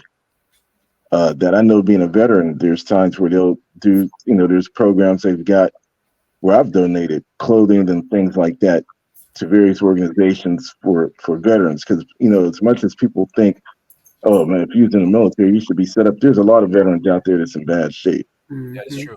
and you know, and a lot. I know me personally, I take it personally because I put my life out there for this country, and I, you know, the ones that's come before me, it seems like they have it even worse, and they should not have to go through that. But I will donate clothing. I'll do different things to try to help programs that are out there, and you know, we need a little bit more of that. To, you know, you'd be surprised how little things can change a person's mindset, their spirit, and everything else. That is so true, brother. As a fellow serviceman, and I thank you and appreciate your service, brother. I spent 24 years in the United States Air Force, and yes, I still need help. And it has nothing to do with things, finances. It has to do with your mindset. Sometimes you wonder, what do I do now? Then sometimes you feel like, what's my purpose? Am I doing the things that I need to be doing? Because I still have a life ahead of me. Uh, then I get to a point where, as long as I connect, and I'm going to continue to say this, as long as I connect with my Lord and Savior, I'm going to be all right because He's going to guide me. He always tell me, take care of somebody else. When I go out, do something for somebody, because what I have wasn't meant for me. And I'm starting to learn that. It was meant for me to do something. And when I close my eyes, I want to hear that that word, well done. That I've done all I possibly can while I'm on this earth. Sister Roz said a mouthful full when she said, I choose to laugh. People need to start laughing a lot more. Laugh at this world because it's going to try its best to take you out of who you are. Find something comical to laugh at, even if it's yourself. Go out there and make somebody else laugh. Pick them up. Because we got too many people walking around aimlessly wondering, I don't even have no more purpose in this life. And as crazy as that sounds, it causes people to go way to the left until they can't take no more. So you guys think about what your impact is going forward. What's your purpose? What are you called to do? Are you there just to sit around and talk to yourself? Or are you out there to tell somebody, hey, you can make it? Encourage somebody to say, hey, you've given another chance, so give somebody else another chance. You've been shown grace, so show somebody else some grace. All right? And I know I'm preaching to the choir because I see that we are dealing with a whole lot of panel that we are unselfish. We're feeling the same things. So our purpose as grooves and swings is to show other people that they have a chance in life too, because what you say to a person may be that big change in their life. It could be life or death. And that's my 62 cents. I'm short of $1 there, Robert.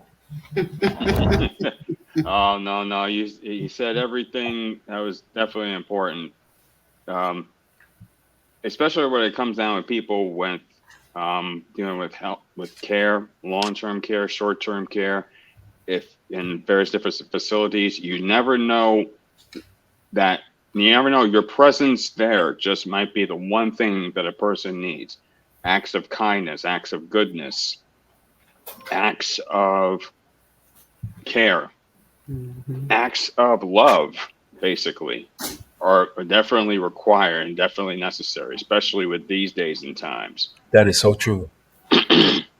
So that's in my world, in terms of things that, especially when it comes down to just even a talk to someone, is vital. So I definitely do that. Would love to do that more often, and it's just something to consider, because you never know what somebody is going through. You never know. I believe there is there's an old axiom or an old phrase that says, "Be kind to someone because you never know what the other person's going through." That's so true, brother. That's correct. So that's what we try to do here, and definitely thank you, Sister Tandy, for all that you do, and all the information, because it definitely is worthwhile. Somebody out there definitely is appreciative of what you've done. And that is something, if they don't say thank you, we say thank you. That is so true. And we have Sister Lorraine Jarvis. She just chimed in and she said, what are you called to do? When you figure that out, then go out and do it. Well, go out and do something until you figure it out. Because the fact is, you sit back and you're just sitting there contemplating, and you're not moving. You're not moving forward. So, like Sister Lorraine Jarvis said, go out and do it, because you do have a purpose. You are important. Never forget that. And Clayton, I like that so much, because I learned some years ago that your purpose is tied to something that you love and something that you hate. I started out and still do some customer service consultant, because I could not stand bad customer service. I Yes. hated it. And I just started thinking of ways that could be done differently. And, And I still do some of it, but and wrote a book, customer service in God's house, in fact, about how we as churchgoers treat other folk and Right. cause them to want to do business elsewhere. And do you agree that, Sister Roz, that our battle is internal? Our battle is within ourselves. Absolutely. What do they say? The enemy is in me. Enemy, yes. Oh, absolutely. That's why mental health is so important. So we know it doesn't mean that you're insane or anything. It doesn't mean that necessarily. It just simply means, just like you go get your heart checked and everything else, we've heard it before, you Yeah. go and get things checked. Even if you feel good, I just think it's still important. Let me just go and get a checkup anyway, You because learn how to manage Yes. things a little bit better. absolutely, yeah, because we just never know what tomorrow will bring. That is so true. And You are the CEO of your own mind. Hmm. that's Go ahead, right. Rob. And Sister Tandy's book is available at Amazon. It's called Customer Service in God's House. Hmm. And I've read a couple of reviews on it. It has 5-star reviews. So definitely you want to be able to pick up that book.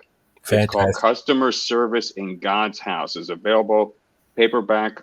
Any other place, Sister Tandy, that you promote your I'm not book? really sure. I mean, I wrote that book. Lord, was it? I don't think it's been quite 20 years, but no, it's not quite 20 years, but a while ago. But my newest book is Prayers of a Family Caregiver. And the disclaimer is, these are not cute prayers. These are actual prayers that show the realities of family caregiving. Just to give you an example, there is a prayer in there, and these are not necessarily prayers that I just pulled out the sky. Working with caregivers, interviewing different caregivers, listening, reading some things, is what really helped me put this together. But for instance, there is a prayer. A caregiver is saying, it's a woman. She's like, God, how do you expect me to take care of this man? This is a man that stole my innocence when I was 10 years old. Whoa, Supposed to protect me, and now you expect me to take care of him? whoa. These are real prayers, and they're prayers of thanksgiving. God, I'm so thankful she remembered my name today. I'm so thankful she finished her oatmeal today. So it's balanced. It's short. I think there's 72 pages. But that is something that is near and dear to my heart, because it's like I've said earlier, too many people do not really understand the realities of being a family caregiver. And there are funny things in there too. And I got this from one of my caregivers who comes to our group. It's like, when I take my mom to adult daycare, she says she hates going.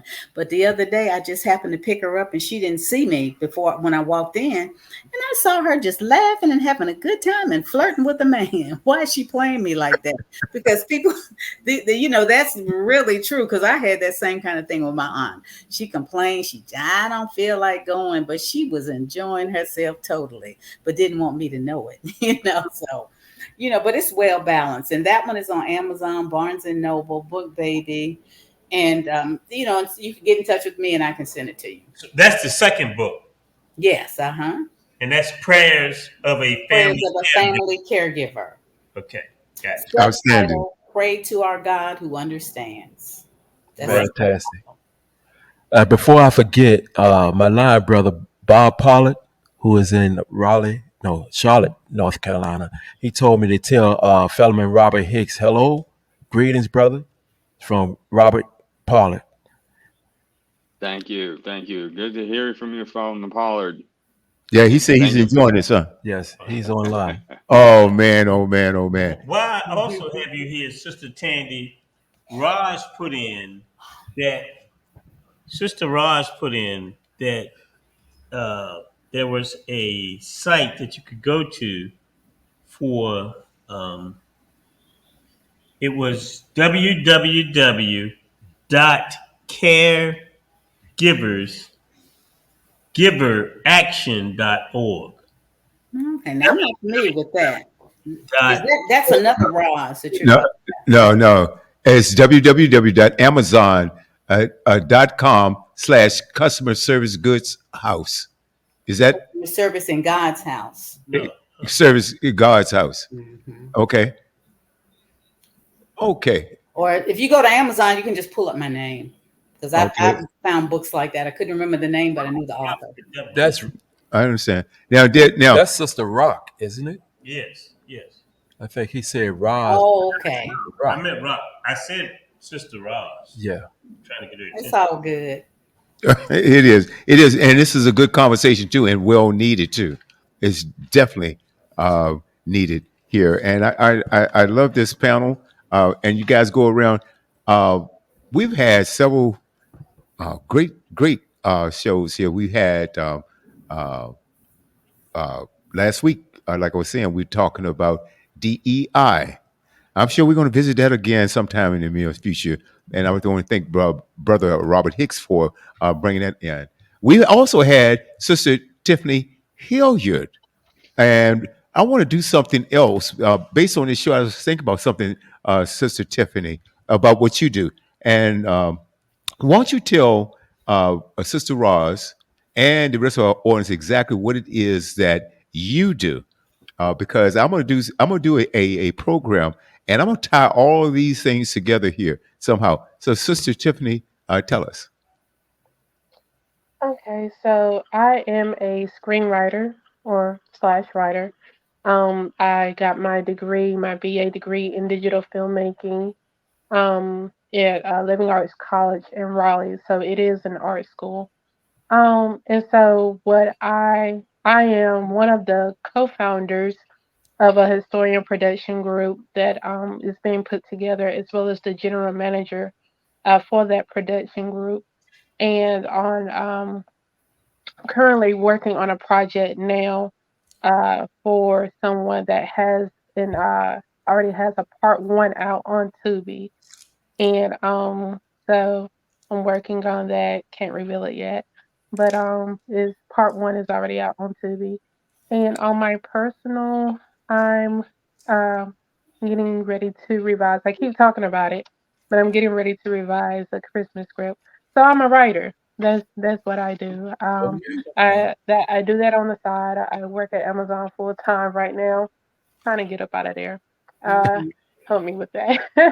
But yeah, that's what I do. But I do have a question.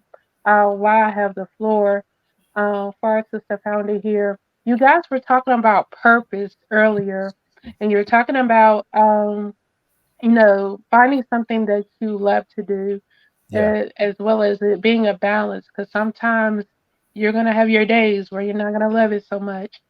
So, by you being one of the 12 founders of Swing by Swing, I found that this time would be a great opportunity to ask you, back then when you have started this great movement and you're talking about giving back to the community, what were you thinking? Where was your mindset at when you all had started the organization?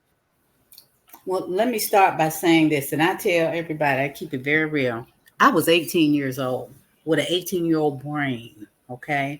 Because sometimes people assume that the founders were like super mature. We did what I think was a wonderful thing, in founding Swing. And we had help, of course, putting some pieces together, and our brothers really were big helps to us. But I remember for me, it was not wanting to be, because of course this was right in the heart of the civil rights movement. We were like, okay, Black power, power to the people kind of folk. And looking at the Divine Nine, that just was not going to cut it for me, because I remember my aunt, I grew up with the pink and green bathroom.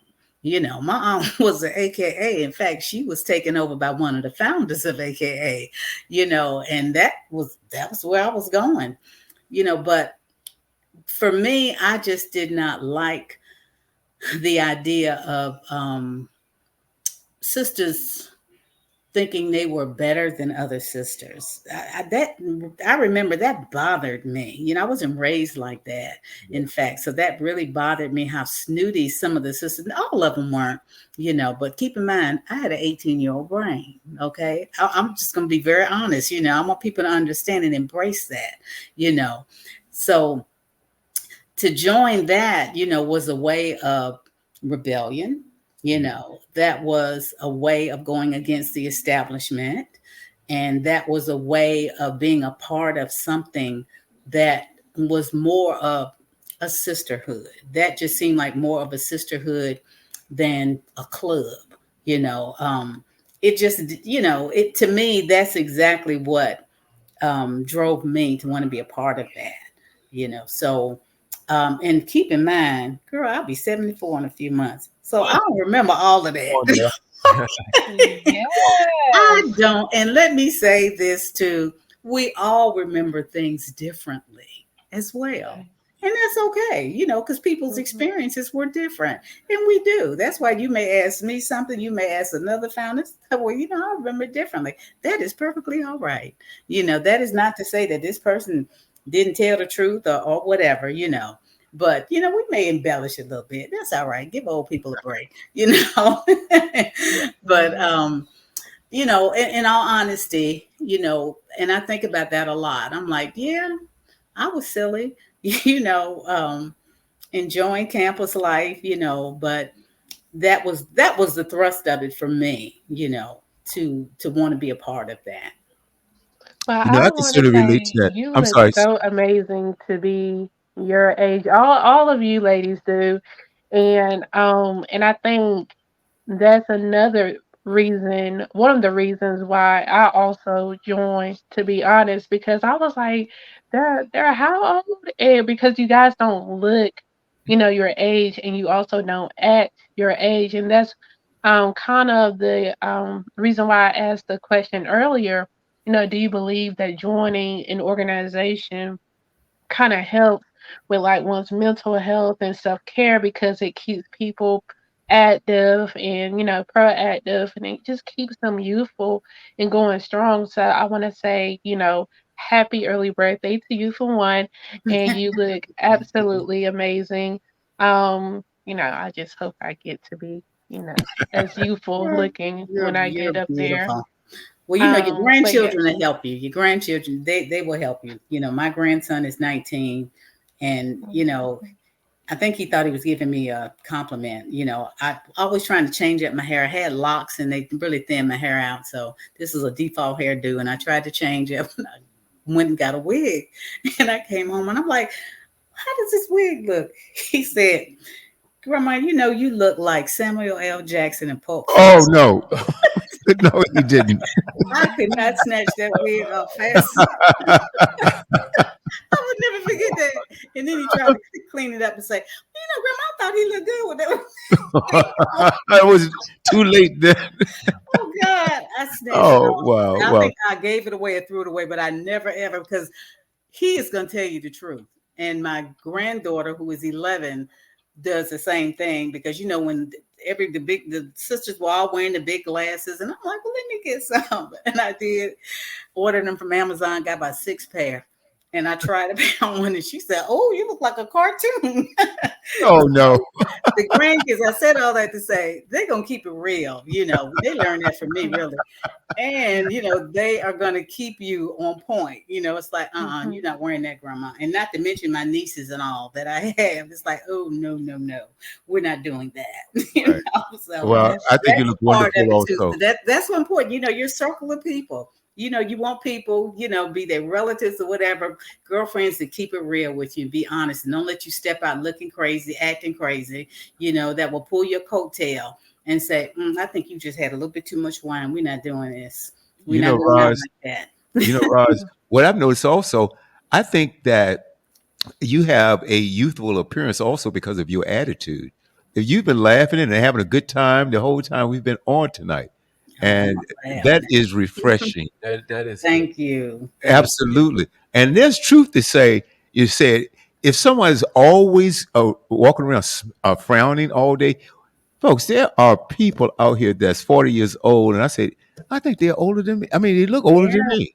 I Yeah. mean, what's Yeah, going on? It's because of the attitude. they put it Yeah. on themselves. Mm, That's it. Right. That's it. that's right. So Complaining, one of Yeah. the best compliments that I have ever gotten from a gentleman that I did not know. I was in a grocery store and this brother came up to me. He was an older gentleman. And he said, I'm not trying to be funny, be fresh. He said, but you look like you take good care of yourself. I said, you know what? That is one of the nicest things because I do. I try really hard to take care of myself. I said, I only get this one body.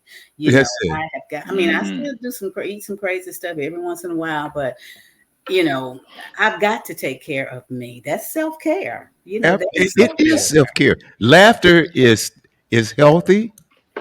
We talk about music. We talk about dancing. Well, we haven't talked about dancing, but dancing, laughter, having fun, Oh being man, around people that not only uplift you but engage you Yeah. into helpful conversations. thank You know? you. And, That and, I, and I can relate to that because the fact is, you touched that. You have to just say what brings me happiness and makes me feel better than I was a few minutes ago. hmm And I'm gonna give my flowers out to my beautiful wife.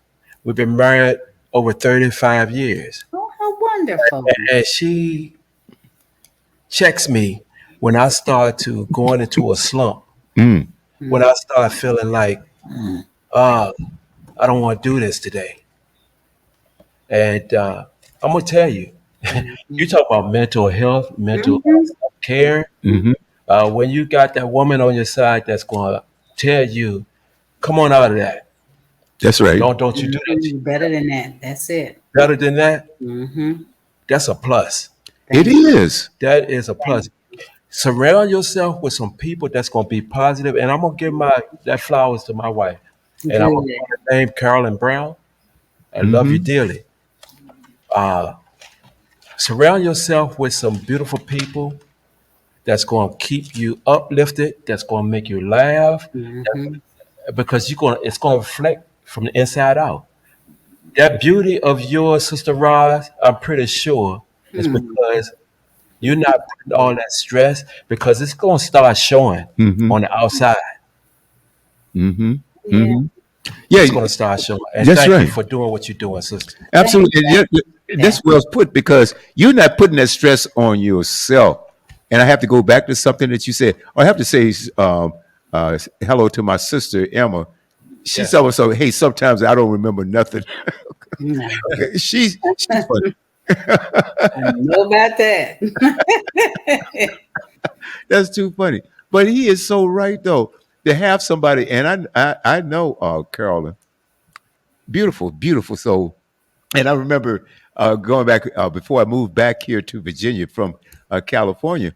I came and I spent 2 weeks out with Clayton and Carolyn, and we would get up every morning for breakfast and sit around the table and talk about everything. And it was just a good people to talk to. Hmm. They were talking about, sometimes you will get around people and they aren't talking about anything productive, but we laugh. We'd also talk about some serious issues and things of Hmm. that nature. But I can certainly appreciate with what Clayton says because I've been in relationships before, and the lady I was with didn't support what I was doing. As a matter of fact, it was sort of a hindrance, okay, Wow. so to speak. And so apparently that didn't last long.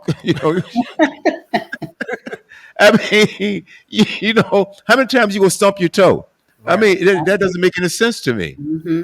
Yeah, be around positive people. That means a lot. Pick up a positive book. Yes. Listen to something. And I tell you, I was a partner one time at a firm that I'm not going to give them any notice because they're not paying any advertising fee. So, but no, I would tell, and I had a group, several dozen agents under me, and I used to send out a positive tweet every morning to my agents. Hmm. The one morning I didn't do it, they a few of them knocked on my door. Hey, you didn't Hmm. send us a message this morning. What's going on? That's right. And so I immediately picked it back up. Hmm. But it means a lot.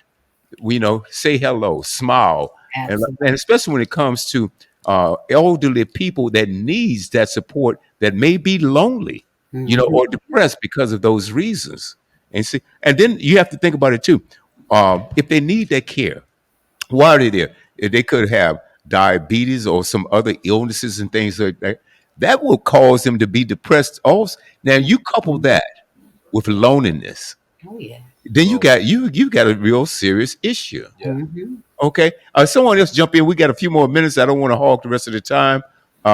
Robert, Craig, Clayton. Well, I just like to ask Sister Tandy because I think this is my first time meeting you. Hmm. If you have anything that you would like to share with the younger sisters who are listening uh, tonight, because we have some younger swing sisters that are listening. And if any one thing that you could share with them Oh about wow. staying positive and Hmm. staying focused, I'd like to give you that opportunity. Um, Lord, it's so much. Where do I start? But you know what? One of the things is to stand firm. One of my biggest pet peeves is what I call a fence sitter. You know, somebody who goes this way and they go this way too, you know. But look, stand firm on what you believe. But make sure what you believe is truth. Make sure what you believe is constructive and it's helpful, you know, and stand firm. Even if it's not, if that's what you believe, stand on it. You know, I truly believe in that, you know, and understand there will be people that will not like you because you stand firm, you know, on what matters to you, what is close and dear to your heart, your truth. That's okay. I tell my granddaughter all the time, baby, they didn't like, a lot of people didn't like Jesus, you know, so you will always run into people that will not like you. That is perfectly all right. You know, don't go out of your way to Mm. hate them. You know, don't go out of your way to just say this, you just like them. Don't try to find anything wrong with them. Just let them be and Mhm. just keep moving. Let your life keep moving. You know, that is crucial. You know, do not hook up with people that you know your mama didn't raise you to hook up with them kind of folks. That's right. Do that. Don't do that, you know, because you think they're more popular just because they're the loudest, you know, or whatever, you know, but stand firm on what is true, what is right, what is virtuous, you know, what will bless other people. Stand right and firm on those things. Don't get swayed by the crowd. Don't ever do that. You know, let me tell you a good example. Look at Trump. All them Yeah. supporters. Yeah. Okay. That's getting swayed. And then, I mean, please, we won't even go there. But my point Yeah, is, that would cause some illness if you dwell on Yeah. it. Because you oh, get swayed by people that need help just as well as they do. Mm. Everybody, more so sometimes. more so. Yeah, Hmm. and you know, and that means something too. A lot of times, you have people that's in position that's able to help, but those people happen to be narcissists, and that's exactly who you're talking about. That type of personality is a narcissist. I mean, they don't really care about Yeah, anybody but themselves, that's a and scary person. you do not want a person like that to be a caregiver for you. Mm-mm. You do not want to. No, absolutely not. As a matter of fact, you might get your will stolen. Well, it's like this, bro. Are you If sorry? I see somebody walking around aimlessly, I'm not going to ask them for help. Mm, I'm not going to ask them for direction because they don't know where they're going. mm. Why? Why would I am so sorry. Why would I ask somebody that's trying to find their way for directions? Right, like asking a blind man, what street we on? Don't stop, bro. Okay, all right. I'm sorry. But if it's somebody you can work with, you all can find that way together. You know, if Right. you're willing to listen, if you're willing to work Understood. positively together, that's a possibility that that can work. Yeah, let's You know, walk together. but if you know Absolutely. somebody gonna take you straight to hell, no, leave that person alone. Mm, Don't go there with them. You know, when you already know, you see what they're doing. You don't see that. You know, as my girlfriend's mom used to say, don't be shooting up that marijuana. oh my God. If you already see that they have got some habits and they are doing some other things, you don't need that. That's somebody that you just pray with and you love from a distance. You I've know, never I've yeah, never heard of anybody mainlining marijuana before, yeah, but her mom okay. did. So my, That's my okay. final point for you, Sister Tandy. My final point and final question: what was your line number? I have no idea. I think it was 4. I think somebody told me it was 4. Some of us forgot. We really did, That's but I think somebody told me I was 4. I'm not sure. Mine was easy. I was number one, so I'll never Oh, forget yeah. I, that. Mhm. before we go, I have a question for our brother Robert Hicks. What would you tell these young brothers that's coming up today and Groove? What kind of encouragement you have? What do you have to tell these young brothers? I would say definitely that you are the future of what our organization is. We've been very progressive.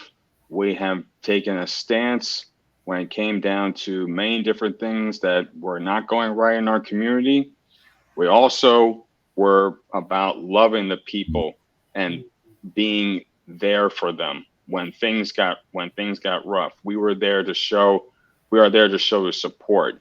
And for you, definitely younger fellows who are out there right now, our undergraduates, our recent graduates, you definitely have the fire, you have the energy, you have also the wisdom.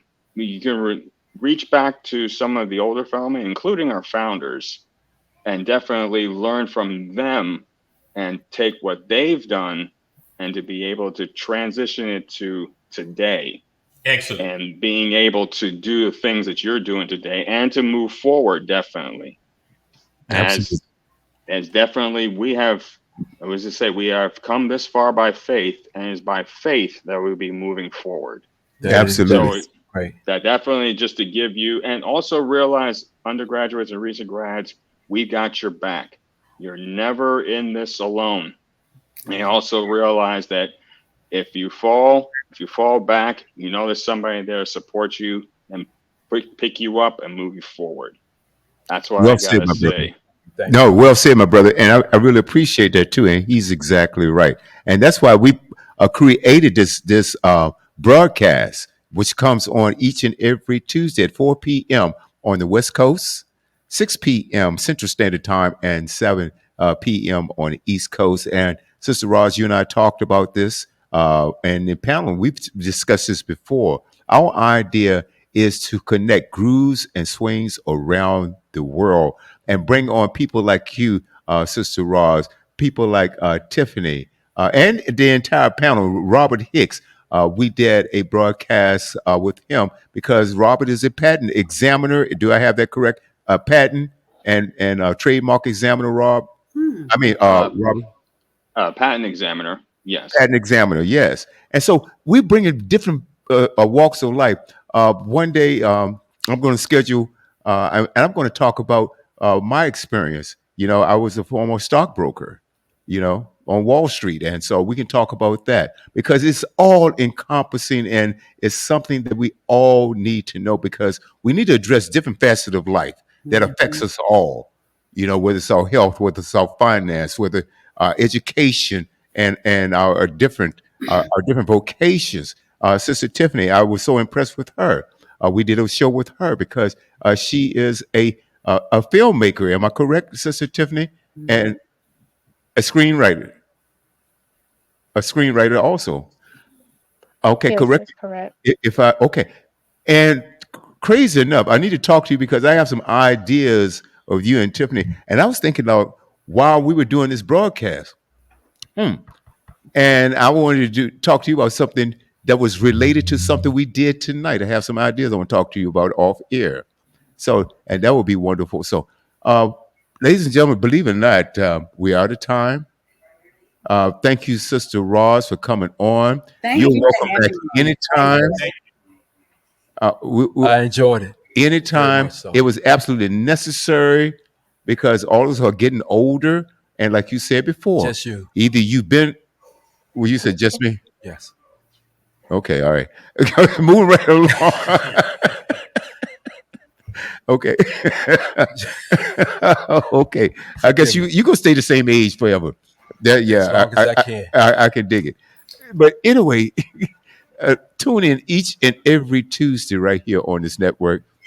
Go to Studio W, Studio www.studiow.buzz www.studiow.buzz, and you'll be able to hear this broadcast in about 24 hours. So if you have some brothers and sisters that missed this treat that we have, they can go right to the website and it'll be up under archived shows. Okay, archived shows. Again, that's www.studio.buzz.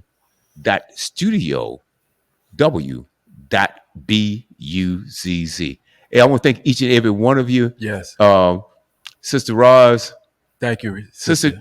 Tiffany, thank you so much. Brother Robert, as usual, always there. Brother Craig and my brother Clayton. Yes. And man, what a wonderful, wonderful broadcast. And I want to thank you again, Roz. Thank you. Yes. And And let me say thank you, Sister Roz, and congratulations as the founder of Swing Five Swing Social Fellowship Incorporated. You are a wealth of knowledge. I appreciate it. I learned some things today. And to our sister Tiffany Hilliard, sister, one day we may see you at the Golden Globes or the Oscars. That's right. I Let's love say, it. yeah. do your thing. Oh, man. Mhm. Receive it, Tiffany. I am. I am. All right. Thank you. And Sister Lori Goodman, she said, thank you. Great conversation. I agree, Lori. And Sister Rock, thank you again. Emma, my sister Emma, for tuning in. I really appreciate that. Emma's not a swing, but you know what? She has two That's brothers my that are sister. grooves. We had a swing. We had a groove mother. Okay. Thank you, brother Robert Hicks. Oh, man, this has been great. Great. Hey, guys, enjoy your Tuesday night. And keep it locked here on the Buzz. We're on 24 hours a day, 7 days a week. Music, talk, sports, comedy, entertainment, and a whole lot more. You can download that Apple app. Just go to your Apple App Store and download Studio.w. Studio.w. Android is Studio W. Also available on Alexa, Google CarPlay, and Apple CarPlay.